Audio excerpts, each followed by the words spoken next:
Hello,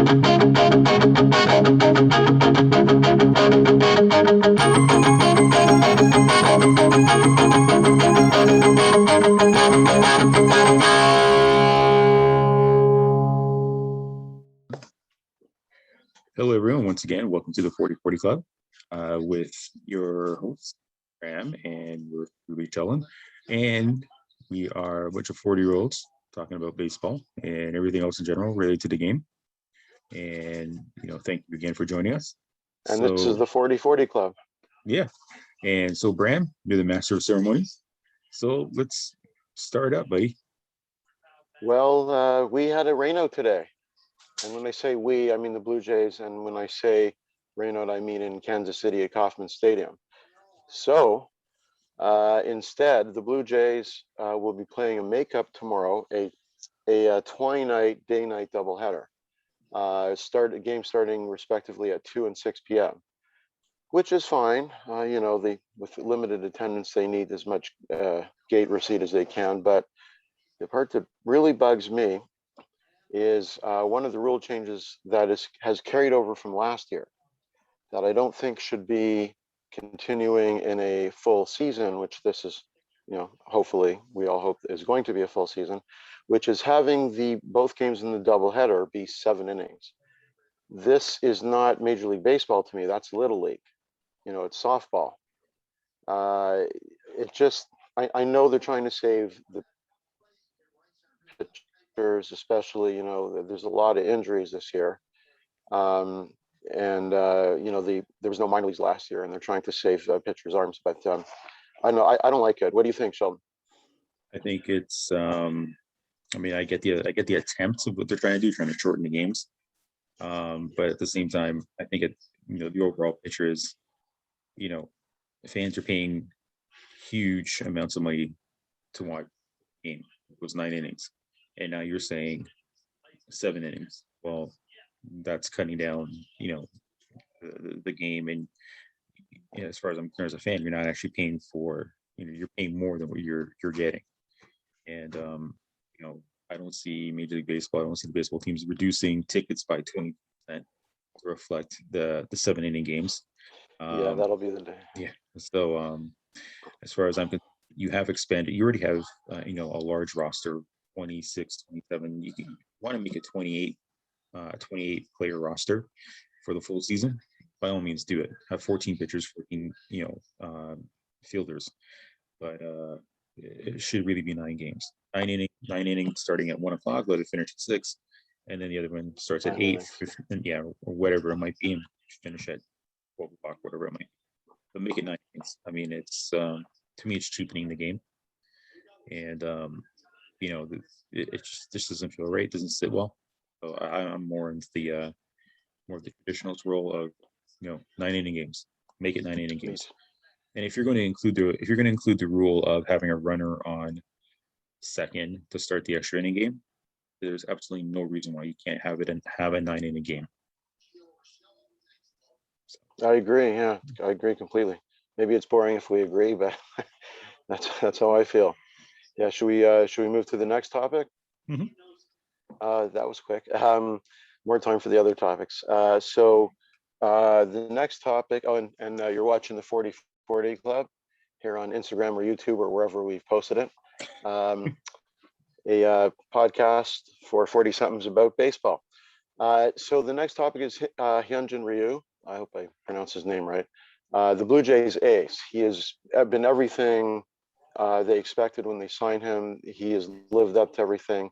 But they just announced after the rainout, Charlie Montoyo said, so they redid the rotation with the unanticipated day of rest. And I think starting on Monday, the Jays are in a stretch with a whole bunch of days off.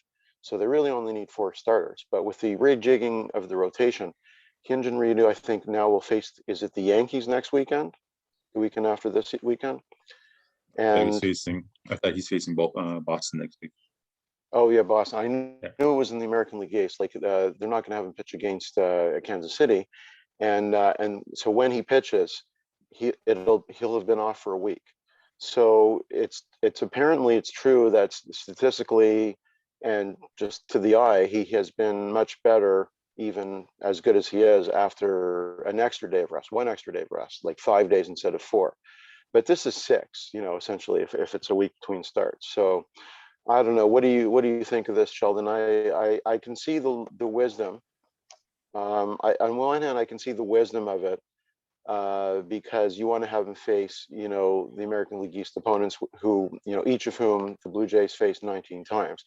But the other side of the coin, in my opinion, is, well, if you're going to be expected to contend for the playoffs and beyond that, ideally World Series, you're going to want your ace going as much as possible, as often as possible, especially when your your pitching rotation is Ryu, Matson, Pray for Rain. I think Stripling had a good start, but essentially they have 2 or 3 stars they can rely on, and then with all the pitchers, lots of players, but especially pitchers dropping like flies, there's a lot of question marks past them. So I think it might be more wise to just pitch him every 5th day.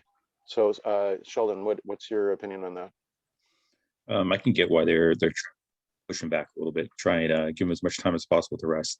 As far as I look at that rotation right now, and it's Hyunjin Ryu, Steven Matz, Robbie Ray, and Robbie Ray, possibly TJ Zoik, possibly Anthony K. I think we're kind of crossing our fingers on Nate Pearson. Hopefully he comes back. I don't think the Jays can count on him right now necessarily. I think they have to write him out of the plans until he's all better. Well, that's what I'm saying. We got to see where he's at. Thomas Hatch, same thing. I mean, Strickland, you could throw in there from time to time. He kind of 50-50 on it. I would prefer them to run their pitchers out there every 5 games, and whatever happens. But it's one of those things where they've already made the decision, so Ryu's not going to be pitching until Tuesday, I think it is, or something like that. But you're just trying to piece together something after him, and is it going to bite you later on in the season, where if you keep on phoning Ryu, or you keep on giving him days off, and you put in a pitcher and they don't perform well, then your bullpen has to work a little bit harder, and when you get to the point where it may catch up with the Jays, I would say, what, every 5 days, or whatever it might be, just kind of run them out there. If you need to put them on a pitch limit of 90 pitches or whatever it might be, then still be it. But I would rather run them out every 5 days. But that's how I feel.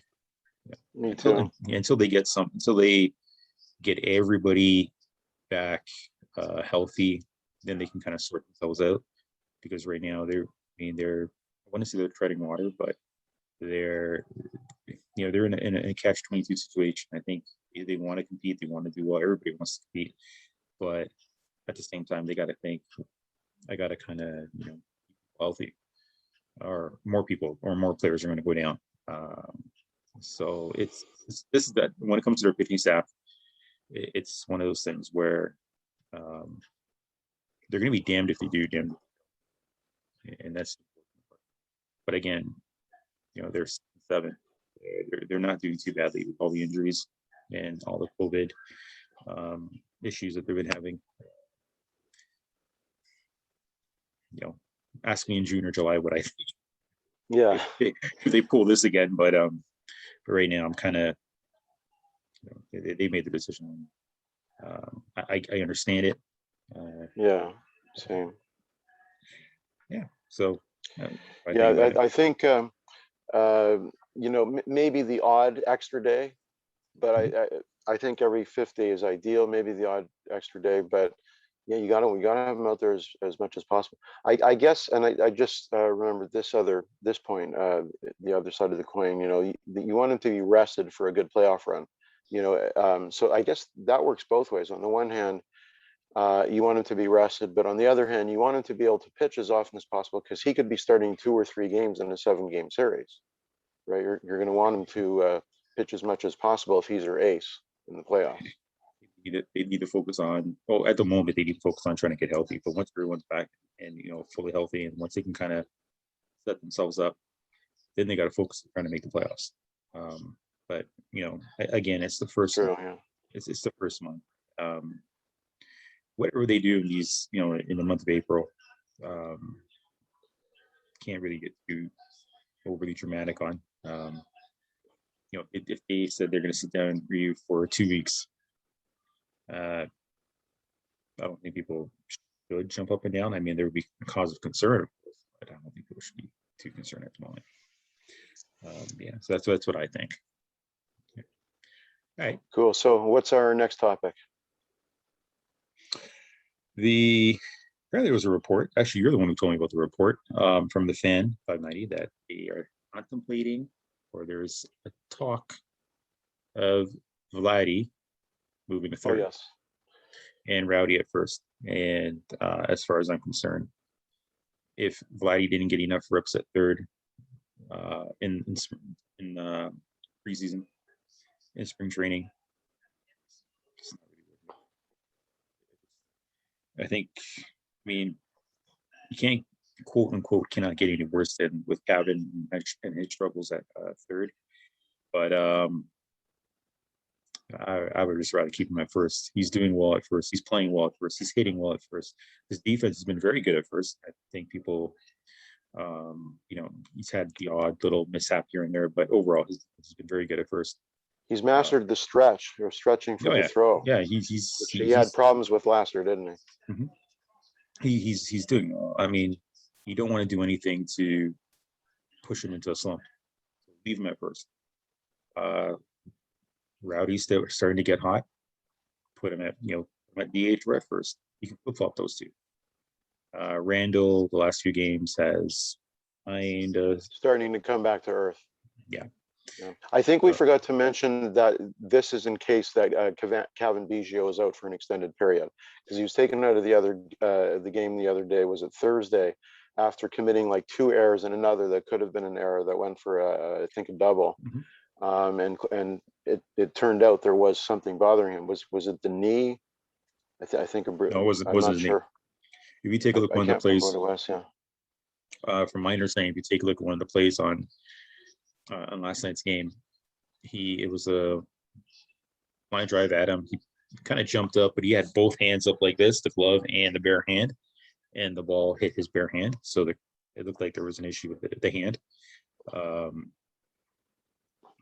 It's hopefully it's not a long-term thing.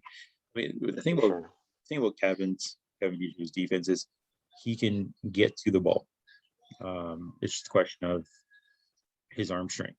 And now what we're seeing a little bit lately is he can get the ball, but he's kind of making those errors, or he's having a little bit of problems.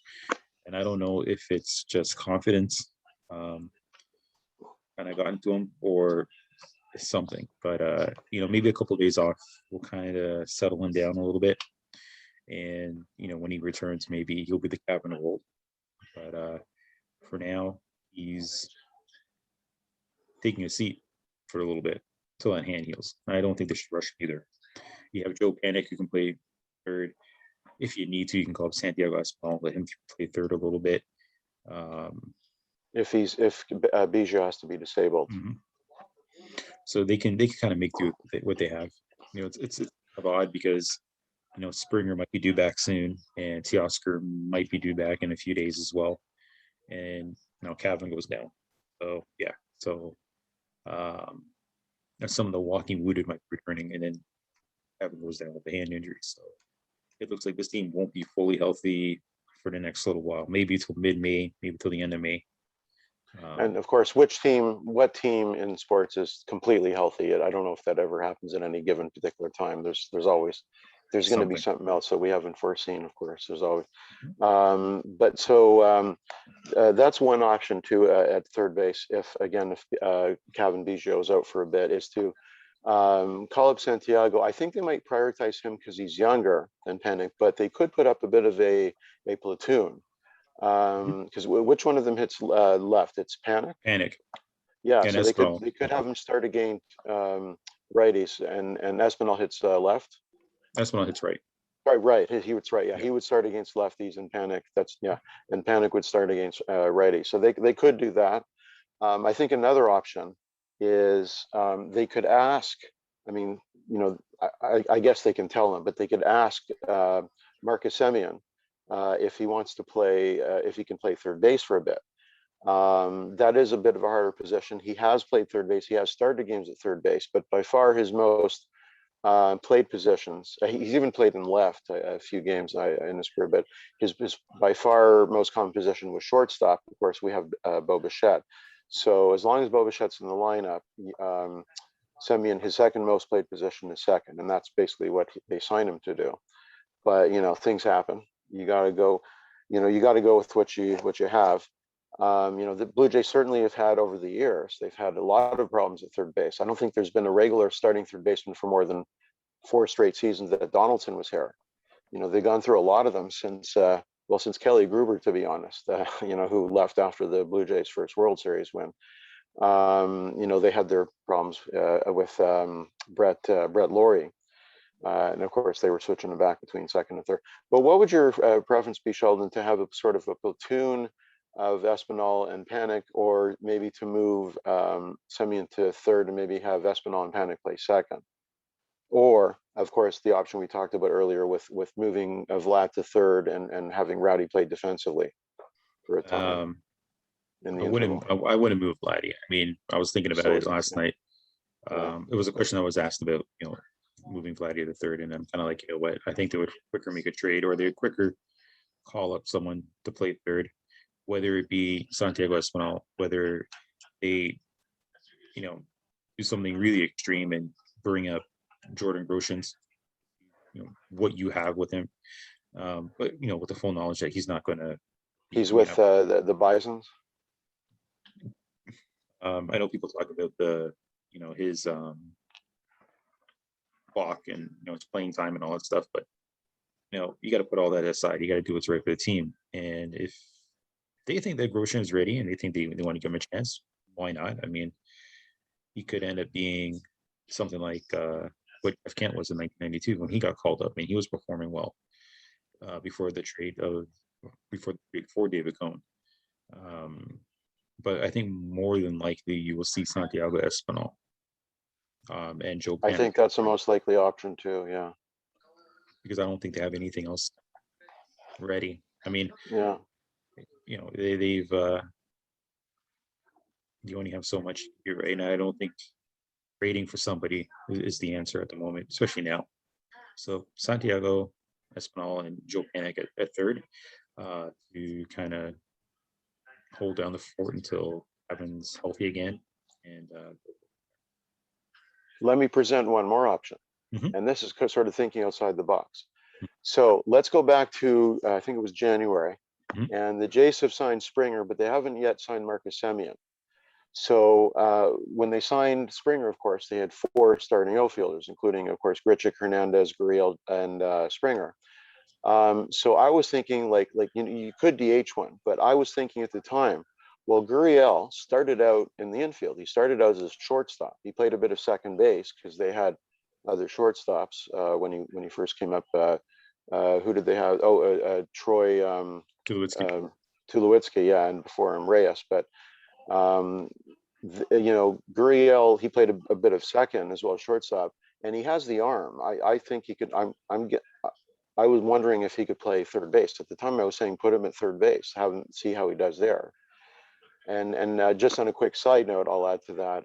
I think he has a good arm as a former shortstop. I would love to see him in right field and Teoscar Hernandez possibly in left field. Although I have to say Hernandez' defense did show some improvement over last year and in spring training and early on this year. But what do you think of that option, moving Gurriel? Is that stirring the pot too much? Is that too many dominoes to move around? For me, I think anytime you make a move like that, it's got to be something the player wants to do, and if they feel comfortable doing it. The last thing you want to do is inform Gurriel that he's going to be playing third. Well, that might mess him up a little bit. And he's slowly coming out of this slump that he had at the beginning of the season. It's more about comfort and consistency. And it was one of those things where when they had signed Simeon, I was kind of looking at it going, they really don't have a third baseman unless I honestly thought they were going to keep Vladdy at third. They were going to try Vladdy at third for the season, leave him there, and take what you can. If he makes 35 errors, so what? You know, you just kind of take bumps and let him grow at the position. But they moved him back to first. Uh, I honestly was hoping for a third baseman. I was actually hoping for DJ LeMahieu, to be honest. Yeah, because he can play any base. Yeah, He can play a bit. He can even play a bit of left. Yeah, you could probably catch. Yeah. Yeah, you know, if it wasn't going to be him, then someone who's got a decent glove at third and decent arm, and you can take the defense at third, and just kind of hope that the person hits well enough not to be a negative in the lineup. But as it stands right now, we've got all these. It's a good problem to have when you have very good players, especially with so. We'll see. We'll see what happens, but we know Kevin's been working at third in spring training. We know he's been playing third exclusively for up to this point in the season, except for the time he was in the outfield. For I think Gurriel, that was the game Gurriel had to leave early, so Hernandez went over to left for some kind of mix, something. No, somebody went to left and he went to right, or something. I think Grichuk went to right, or was he? Yeah, Jonathan Davis in center, Grichuk in right, and then Teoscar moved to left. No, I don't think Teoscar was in that lineup. I think Teoscar was the first part of that good story with him. Oh, yes, it was something. But I know sometime in the Kansas City series, Kevin was in the outfield. But do you if that's you're the right. Jays? Yeah. So if you're the Jays and you're at June or July, Kevin is still struggling a bit. Maybe you go out there and take a look at a third base, and move Kevin Biggio to a super utility role for the time being. I mean, he can still play every day. It's just that he won't be at one position all the time. He could be. He's blessed and cursed with his versatility. He's blessed in that it's helpful to the team. It gets him in the lineup more. He can play any position, but much like his father, one of my favorite all-time players, by the way, Craig Biggio.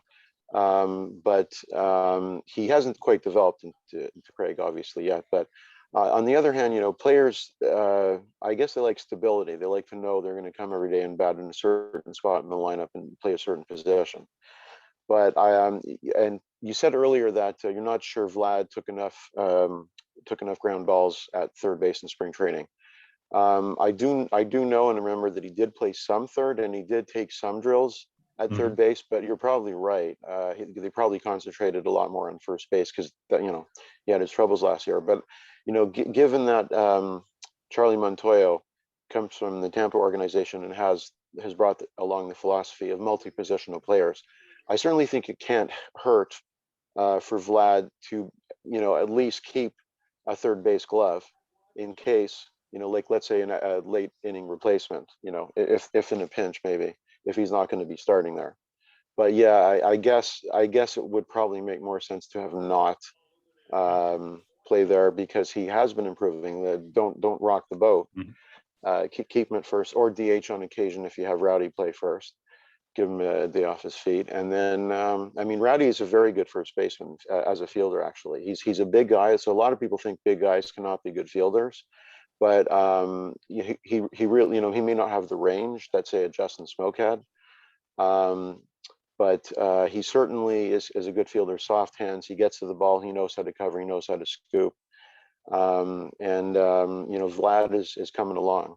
So you're probably right. They probably don't want to rock the boat, and yeah, it seems like Espinal and Panic are probably S-Panic, probably a platoon of S-Panic, to coin a term for a platoon at third. And by the way, you're watching the 40/40 Club podcast. And so what's our next topic? Actually, it's the final topic. It's your souvenir collection that we'll do from time to time. Yeah, so you've probably seen it in the background. So I have a lot of baseball memorabilia, and I first became a fan in sort of '84 when the Jays were second the whole year to the Tigers, who won the World Series. But the Drive of '85 was the big season where I started, and I still have a pennant from 1985, and it has all the names of the major Jays up there. You can see Ernie Witt and Bill Cottle, Jim Clancy, Mullenix, Barfield, Bell, Mosby, Fernandez, our favorite player, Damaso Garcia. So I have like eight Blue Jays pennants. And I think I have one from every playoff year. Well, not 2015 and 16 or last year, but I have one from all the playoff years. 85, 89, 91, 92, 93. And this is from 1989. You may remember that team lost to the Oakland Athletics in the American League Championship Series. That was the year when Cito Gaston took over from Jimmy Williams in mid-May, and he brought the team their first division title in 4 years. And so a lot of the same players: Dave Stieb, Wells, Mullenix, Stottlemyre, Fred McGriff was on that team. So yeah, I have like 8 or 9, I think 8 Jays pennants, and I haven't decided. I haven't put them all up yet. I'm still figuring out where to put them. But yeah, we'll hopefully we'll go to some other items in future podcasts. Cool. I think I have a few. I just got to go find them. I know I have them hiding somewhere, but I'm more do a souvenir section. I'll probably pull one out. I mean, Got to build a shrine room in your place. I've got so much Vladdy Guerrero stuff bouncing around. Awesome. But I got to try and build a little corner for that, and put some souvenirs together. But other than that, I mean, we've pretty much touched on what we wanted to touch on. Anything else you want to touch on before we call it a night? I think that's good. That's a good amount of time, and we can save the rest for the next podcast. Yeah. So our next podcast, for anybody who's listening or watching, you can get us on Sunday. That'll be the last game of the KC series, and we'll do kind of a wrap up what's going on with the KC Toronto series, and then we may do a special one on the off. Usually, most of the times when there's an off day or a postponed game, we try and do something a little bit different, talk about stuff. So, and if you don't mind my saying, I'm hoping that if not Sunday, maybe Sunday, we may have a guest panelist. So there may be 3 of us talking, which, it's always great to, have more opinions, especially if they're not all the same. And yeah, thanks for watching the 40/40 Club. And you can find us on YouTube on our new channel. The first 40 is spelled in letters, the second digits. And I think we're going to try and post on Instagram. Is that right? Yeah, we're going to try and open this up a little bit. I mean, for anybody who's listening or watching, it's just all about, and like the talk. We love the game, so we like to kind of just pretty much what we do, even if there was no cameras on. We just wanted to throw it out there, and it's people have their own opinions. People will have their own opinions. They may agree with us, they may disagree with us, and that's fine. I mean, there's no harm in agreeing to disagree. But it's just 2 dudes talking, man. That's all it is. 2 fans, 40 plus, talking about baseball for anyone who wants to watch. All 3 of you. Hopefully more. You can like us and subscribe on YouTube. Before I go, I just want to make a quick shout out to a couple Instagrammers. Blue Jay Center, where I am actually on from time to time doing talking about the Jays games. They're on pretty much. Good job. Thanks. Pretty much after every Jays game, they're always there. They're always talking. Great group of young people, young men and women that love the game. You can see the enthusiasm. You can see the energy. So you're the senior denizen of that group, huh? Pretty much. They kind of roll me out when they want an old person to talk. I'm good with that. I like being the veteran of the group. Back in the 80s. There's also Blue Jays Retro. Speaking of some old stuff, a good mate of mine, Steve. He's actually resides in Alberta. Got a great page note. Cool. Some of the retro stuff, and he's also got some great trivia there. So you can hop in and answer some of those questions. You might be surprised at how much you know. You might be surprised at how much you don't about the Toronto Blue Jays. Got some really. The older I get, the less I remember. Anyway, so yeah. He's got some pretty tough questions there. He's a great Instagram page to take a look at. Another one, brand new one. I know I mentioned it. I mentioned all these before, but I want to mention it again because they're really, really a great group to kind of pay attention to and kind of from time to time. Jay's Talk with Jay. He's from England. He's been a A fan for Jays the fan in Jays. London, England. How Mhm. about that? I was on his podcast recently. It was very good. Yeah, thanks. It was it's cool to see how far the Jays how far they reach to different people around the world, and Jay's definitely someone who enjoys the game. He's this is from time to time, but he does follow the Jays as often as he can. He's got a great content to take a look at. Last but not least, if you hate the Astros, if you despise the Astros, if you feel like you want to throw a garbage can at the Astros, beam the Astros on Instagram. He's got an awesome page. That cat is got some fun stuff. We're not What's it called calling it again? Beam the Astros. I'll put it up in the video. Beam Okay. as I'll put up in the video. Do some editing. I'll put everything up for you guys to kind of take a look at. It's got some awesome stuff. It's not hilarious stuff on it. Cool cat. We don't condone violence on any of these pages, obviously, but if you want to vent and say that Carlos Correa is a bum, by all means you can do that. On Beam the Astros, still love it. I love it. I follow him, even though I like Yuli Gurriel, but still hate the Astros. It's good. I hate what they did. I love a lot of them, especially I'm blanking now. See, old age. The second baseman, Altuve, one of my favorite players. I hate him. Well, we can't hate them completely because we have Springer now, right? We've forgiven Springer, haven't we? They still have Yuli Gurriel, so I like him. That's the person I like on that team. At the moment, I'm pretty sure there's somebody else I might like on that team, but Gurriel is definitely one of the guys that I actually enjoy. He might, he was a free agent, or he was. And he is a brother of our left fielder, Lourdes Jr.